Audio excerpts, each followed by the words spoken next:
We all know electric cars perform best during the warmer months. And with the current UK weather being almost perfect when it comes to EV driving, it's a great chance to see what my Volkswagen ID.4 can actually achieve in ideal conditions.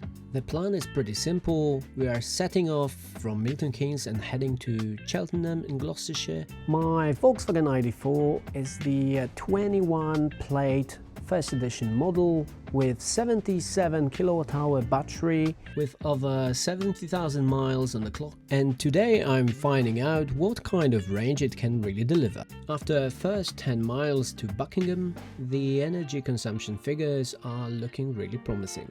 On our way back, we are going to visit the lovely village of Bibury in the Cotswolds. The whole journey will be about 150 miles and will include a mix of driving. Everything from country roads to faster A roads and also dual carriageways. So the big question is, how much battery will we use and how much will the trip cost? Whether we charge at home or rely on public chargers. But first, look at this beauty.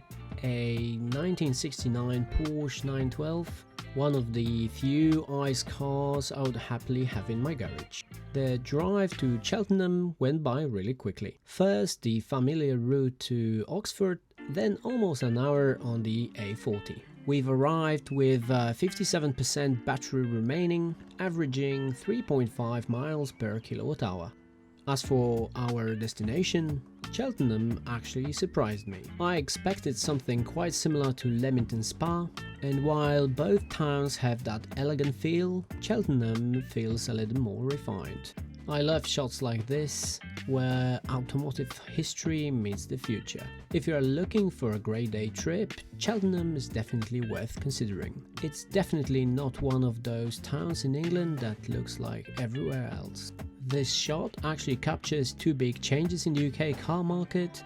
Electric cars and Chinese brands are becoming much more common. For lunch, we stopped at Kibu, and a cold cider with a meal was definitely a good decision. I've heard Cheltenham was a Regency town, but honestly, a little bit better than I expected. By the way, have a look what I've found in here on that car park. I don't know if you recognize that color pattern. It's the Duracell Chargers. First time I see them. They are 300 kilowatts. And to be honest, standard price for charging 85p per kilowatt hour. But if you charge using the app, 80p. Not cheap, but it could be worse.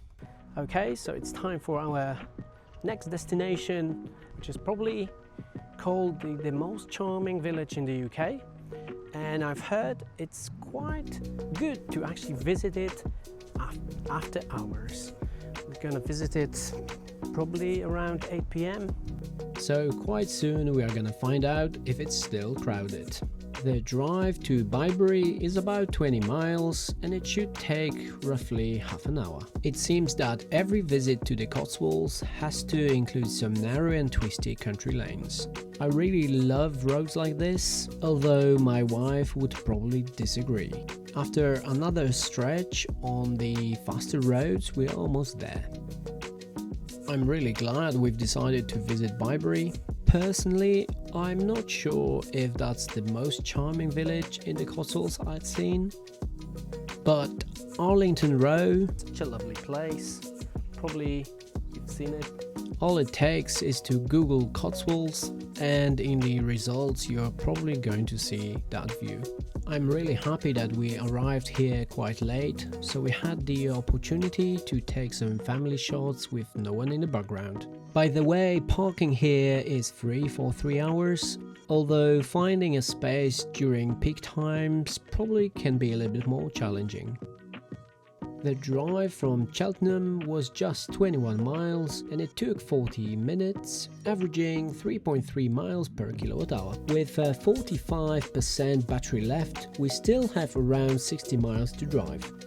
The ID.4 should easily manage that without stopping to charge. I really love driving on Sundays, especially after 8 or 9 p.m. The roads just get much quieter. Obviously that means a little bit more enjoyable driving, but also a little bit higher consumption.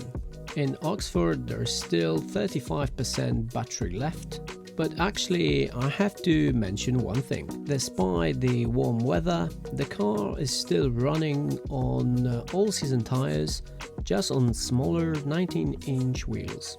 But the original setup with 20-inch wheels and summer tires would probably make very little difference.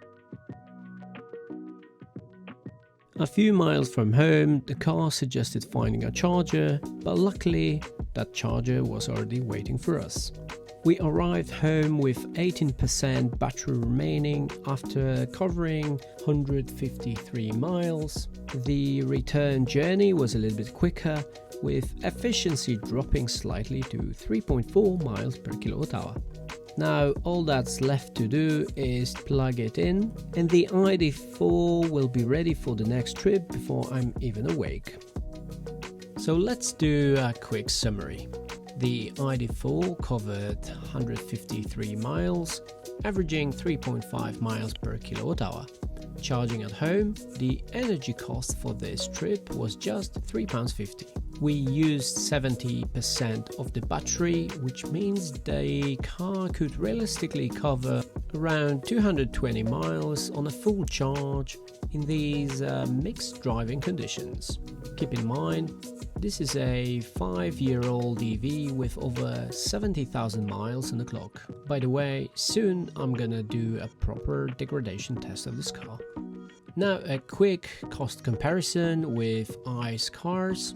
With my home charging rate of 7p per kilowatt hour, this journey cost around £3.50. That includes also AC charging losses. Compared with a similar petrol or diesel car, that's roughly 7 or 8 times cheaper.